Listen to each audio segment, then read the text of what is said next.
Сайн байцгаана үзэгчдээ, эрүүл амьдрал нэвтрүүлгийн ээлж дугаар эхэлж байна. Бид энэ удаагийнхаа дугаард ургамлын тоосны харшил болон түүнээс хэрхэн урьдчилан сэргийлэх, ахуйн орчинд сарилжтай хэрхэн тэмцэх талаар хүргэхээр бэлтгэлээ. Тэгэхээр нийслэлд ургамлын тоосны харшил үүсгэх чадвар бүхий 120 нэр төрлийн ургамал ордог юм байна. Шарилжлуул болон хөл газрын ургамлын тоосчил ихсэж, үрээ цацаж эхэлдэг үе нь 7 дугаар сарын сүүлч бөгөөд үүнийгээ дагаад иргэдийн дунд амьсгалын замын харшил ихээр нэмэгддэг. Улаанбаатар хотын амьсгалын замын харшилтай хүмүүсийн 68.3% нь шарилжлуул, согоовор, ерхөг, хус, улиас зэрэг ургамлын тоосны шалтгаантай байдаг. Манай улсын иргэд дээрх ургамлын тоосчлтыг буруул гаргын талаар мэдээлэл хангалтгүй улмаас зулгаах, шатаах зэрэг аргыг ихээр хэрэгэлдэг. Гэвч энэ хөрсний нөхөн төлжилтийг бууруулж тоосчлтыг нэмэгдүүлэн иргэдийн дунд харшил ихээр үүсгдэг тул эдгээр ургамлын тоос дэгдэхээс өмнө хадалт тайралт хийх нь илүү дээр байдаг байна. Тиймээс бид хогийн ургамлыг тайрах идэвхтэй аяныг өргөх чадвал өөртөө болоод ургамлын харшилтай дотны хүмүүстэй тос болж байна гэсэн үг юм аа. Ургамлын тоосны харшлаа сэргийлэх сэдвээр ярилцахаар нийгмийн эрүүл мэндийн үндэсний төвийн эрдэм шинжилгээний ажилтан Алтан Мэрэл оролцож байна. Танд энэ өдөр мэндийг хүргэе. Өдөржтэй ч гэсэн өдөр мэндийг хүргэе. Ургамлын тоосны харшил бас хизээд идэвхжтэй те улирлын чанартай харшил юу гэдэг юм уу энэ талаараа. Манай орнд хийгдсэн судалгаагаар бол нийт одоо Улаанбаатар хотод харшилтай хүмүүсийн одоо 68.3% ургамлын тоосны харшилтай байна гэсэн судалгаа байдаг. За тэгэхээр энэхүү харшил маань ерөнхийдөө 4 сарын дундаас одоо 9 сарын сүүл хүртэл 5 сарын хугацаанд төвчдөг байгаа. Ерөнхийдөө 4-өөс 7 сарын хооронд 4-өөс 7 сар хүртэл ерөнхийдөө улиас, хус зэрэг модны тоосны харшил одоо хүн амд одоо төвөмөл тохиолддог бол 7-оос 9 сар хүртэл одоо шарилжлуулын төрлийн ургамлын харшил нэлээд төвөмөл тохиолддог байгаа. Шарилжлуулын төрлийн ургамлтай бас хэдийн хугацаанд тэмцдэг юм. Шарилжлуул бол одоо бусд хөл газрын ургамал маань ерөнхийдөө эвдэрч дурацсан хөрсөнд ургадаг. Одоо хөрсний одоо нөхөн төлжмөлт ургамалжилт ногоомаас бүртгэд хамгийн одоо гол үүрэгтэй байдаг. Одоо байгалийн нөхөөс олж өгдөг ургамал байгаа. Гэсэн хэдий ч одоо маш их хэмжээний үрийг одоо агаарт игдээж одоо иргэдийн дунд одоо харшил үүсгэх чадвар бас өндөртэй. Иргэдийн хувьд гэх юм бол ерөнхийдөө зулгаах, шатаах зэрэг аргуудаар ерөнхийдөө тэмцдэг байгаа. Тэгэхээр нийгмийн эрүүл мэндийн үндэсний төвийн хувьд одоо иргэдэд өгч байгаа бол мессеж гэх юм бол одоо тайралт хийе гэсэн мессеж өгч байгаа. Эхний тайралт 6 дугаар сарын 20-оос 7 дугаар сарын 1-ний хооронд, 2 дугаар тайралт 7 дугаар сарын 15-наас 7 дугаар сарын 25-ны хооронд, харин сүүлийн тайралт буюу 3 дахь тайралт нь 8 дугаар сарын 5-наас 8 дугаар сарын 15-ны хооронд байдаг. Энэ хугацаанд та эргэн тойрондоо байгаа шарилжлуулын төрлийн ургамлыг зөв зохистой тайрснаар та ургамлын тоосчлтын харшлаас урьдчилан сэргийлэх боломжтой юм а. Тайралтыг бол 3 шаттайгаар хийж байгаа. За 6 сарын 20-наас 7 дугаар сарын 1-ний хооронд эхний тайралт. За тэгээд 7 дугаар сарын 15-наас 7 дугаар сарын 25 хүртэл 2 дахь тайралт. 8 сарын 5-наас 15-ны хооронд 3 удаагийн үе шаттайгаар тайралт хийснээр 2-оос 3 жилийн дараа бол тухайн одоо хөрсний одоо нөхөн төлжилт одоо ургамалжилт сайжирч одоо дахиж одоо дараа шарилжлуул одоо энэ хөл газрын ургамал ургах нь одоо багасах байгаа. Ингэснээр одоо ерөнхийдөө хөрсөөш 1-дүгээрт одоо бид нэр ингээд хөрсний нөхөн төлжилт ургамалжилтаа сайжруулж байна. 2-дугаарт одоо иргэдийг одоо харшлаас сэргийлж байгаа ч хөлтөлтэй ойлгож байгаа.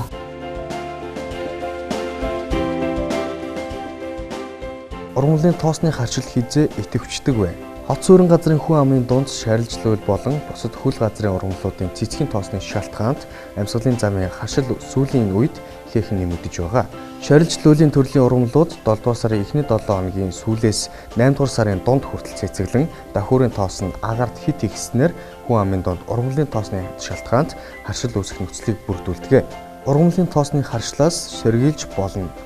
Эдгээр харшлын шалтгаанд ургамлууд цэцэглэж давхуурын тоос нь агаарт хит их дэгдснээр үрэн газар тунаж дахин ургах нөхцөл бүрддэг тул цэцгэлэхээс өмнө дээр дурдсан шиг хадалт тайралт хийснээр дараагийн жил баг ургах, харшлаас сэргийлэх ач холбогдолтой. Шарилжлуулын төрлийн ургамлуудын үрлэх, үр боловсрох хугацаа харилцан адилгүй ба цэцэглэлтийн үе нь янз бүр байдаг.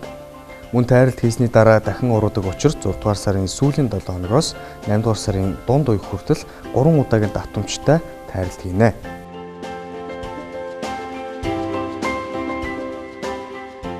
Манай орны хувьд ургамлын тоосны харшилтай хүмүүс бас хэр их байт юм бол. Улаанбаатар хотын эцэс судалгаагаар бол одоо нийт харшилтай хүмүүсийн одоо 68.3% ургамлын тоосны харшилтай байна гэсэн судалгаа байдаг. Харшил маань иддэг өвч юм бол. Харшлын хувьд бол яг тухайн одоо харшлын идэвхжэлтэй үеийг намдаах ч юм уу одоо сэтрээхгүй бах тийм зорилтын одоо имчилгээ байдаг. Хамгийн гол одоо сэргийлэх арга зам. Энэ бол бүрэн сэргийлэх ургамлын тоосны харшил бол сэргийлэх боломжтой өвчин байгаа. Одоо яг нөгөө нь тоосчлт агаарт тоос дэгдэхээс өмнө одоо тохиурын тоос нь агаарт дэгдэхээс өмнө тайлт хийснээр одоо тоосчлт багасна.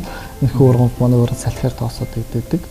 Тийм учраас одоо Улаанбаатар хотын хэмжээд юм уу одоо орон нутгийн аймгийн түвшинд ингээд яг тоосчлт дэгдэхээс өмнө тайлт хийснээр сэргийлж болно. Ургамалт талбайг тайрч сэвэрлсэний дараагаар тэрхүү талбай зүлэг талбай болдог. Зүлэг талбай бий болсноор эргээд танд цэвэр орчинг бэлгэлэх болно. Иймд эргэц та бүхэн аль болох шарилжлуулын ургамлыг талтаж шатаахгүй мөн газрын хөрсийг сэмдээчихгүй байхыг сануулж байна.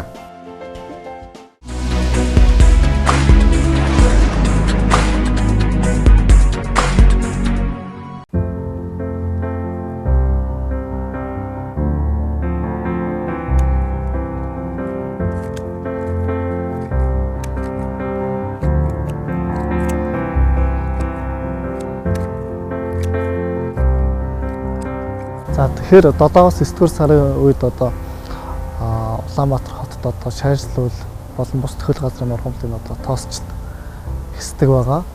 За энэ үед одоо ургамлын тохиурын тоос нь одоо агаарт дэгдэхээс өмнө одоо хадалт тайралт хийснээр одоо өрөөний нөөцийг бууруулах одоо харшлаас сэргийлэх ач холбогдолтой юм аа. За тайралт хийх үед одоо тухайн хүн маань арга гэртээ хувийн хувцас хамгаалалтыг өмсөж ажиллах хэрэгтэй. Үүний тулд одоо маск хайж тэгээд бэлээ одоо хурц нартай өдөр малгай нүдний шил зэргийг ашиглаж болно.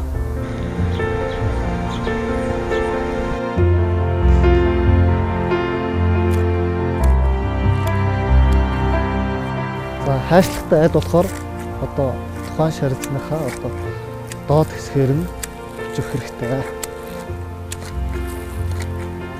Хайчлаад одоо энэ өвцөн хэсэг нь бол ерөнхийдөө тухайн газраа одоо тоосч дүүсгээс өмнө хайчсан учраас одоо байгалийн бордоо болж өгнө. Эсвэл одоо мал барилтанд одоо эцэстежээлийн зорилгоор ашиглаж болно.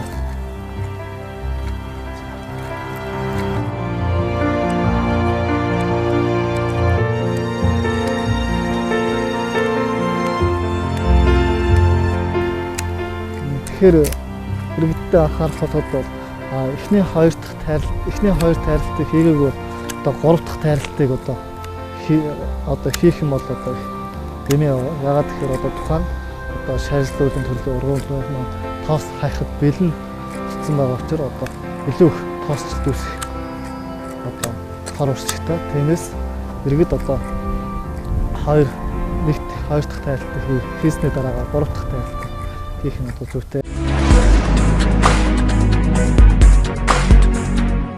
3 удаа тайралт яагаад хийгээд байгаа мэй гэж хүмүүс асуудаг л дээ. Яагаад гэх юм бол одоо шаардлуулын төрлөө хөл газрын ургамлын маань төрлөөс хамаарат харилцан надлгүй хугацаанд ургадаг. Шаардлын төрлөө ургамлын тоосчлт эхэлт бол 7 сар төлхөө уулынх нь бол 8-9 сарын ихэнх хүртэл одоо идэвхждэг жишээ. Тиймээс бол тайралт бол 3 шатаар хийгдэж байна. Тэгэхээр бас зөвхөн шаарилжлуулын төрлийн ургамал гэдэг байгаа бас улаас гэд мод ургамлууд байгаа шүү дээ.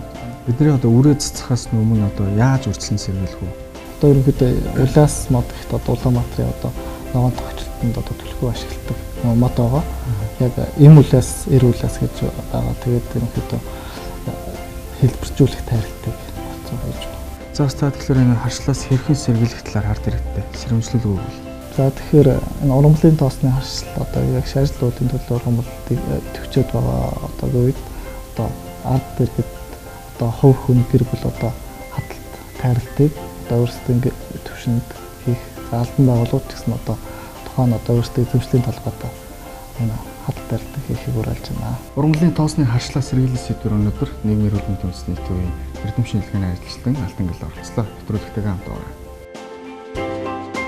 Хогийн ургамал нь өглөөний тэг 4 цагаас тэг 9 цаг, оройн 17 цагаас 22 цагт тоосоо өвдөг. Энэ үеэр харшилтай хүмүүс салхивчаа хааж гадагшаа гарахгүй байх хэрэгтэй.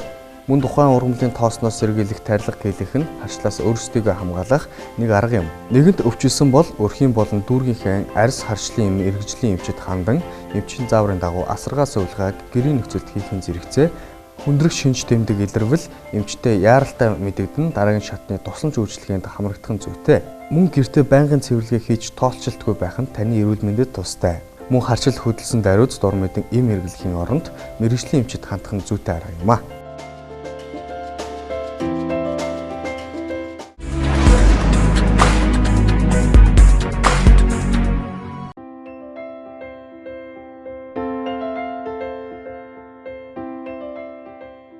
Улсын клиникийн төв эмнэлгийн харшлын кабинетад сүүлийн 30 орчим жилд хийгдсэн судалгаагаар шарилжлуулын тоосны харчлаар өвчлөгчдийн 80 гаруй хувийг Улаанбаатар хотын иргэд эзэлж байна. Манай улсад ургамлын тоосны харшил түүний дотор шарилжлуулын тоосноос үүдэлтэй өвчлөл жил тутамд ихсэж анхлан эмчлүүлэгчдийн жилийн дундаж 350.8 байгаа бол жилд 700-аас 1000 хүн анхлан өвчлөгч байх магадaltaй байна. Ургамлын тоосны харшил өвчтний тохиолдол Улаанбаатар хотод 73.5, Төвийн бүсэд 12.3, Зүүн бүсэд 5.9, Өмнөд 5.2, Баруун 3.1% эзэлж байна. Анагаахын шинжлэх ухаанд ургамлын тоосны харшил өвчний төгс эмчилгээний аргыг хараахан нээгээгүй байгаа. Өнөөгийн байдлаар хийгдэж байгаа сар мөжүүлэх болон шинж тэмдгийн эмчилгээ нь удаан хугацаагаар хийгддэг. Зарим тохиолдолд үр дүн багатай байдаг. Ургамлын тоосны харшилт өвчнөөс өрчлөн сэргийлэх талаар эрүүл мэндийн байгууллагууд тодорхой ажлуудыг зохион байгуулж байгаа хэдий ч ургамлын тоосны харшилт өвчтэй хүмүүсийн болон диспансерын хяналтанд эмчлүүлэгчдийн тоо жил бүр эрчимтэй өсөж байна. Бид энэ удаагийнхаа дугаарт та бүхэндээ ургамлын тоосны харшлаас ахуйн орчинд хэрхэн урьдчилан сэргийлэх талаар бэлтгэн хүргэлээ. Та бүхэн таалагдсан гэдэгт итгэлтэй байна. Ингээд дараагийн дугаар уулзтлаа. Түр баяртай үзэгчтэй.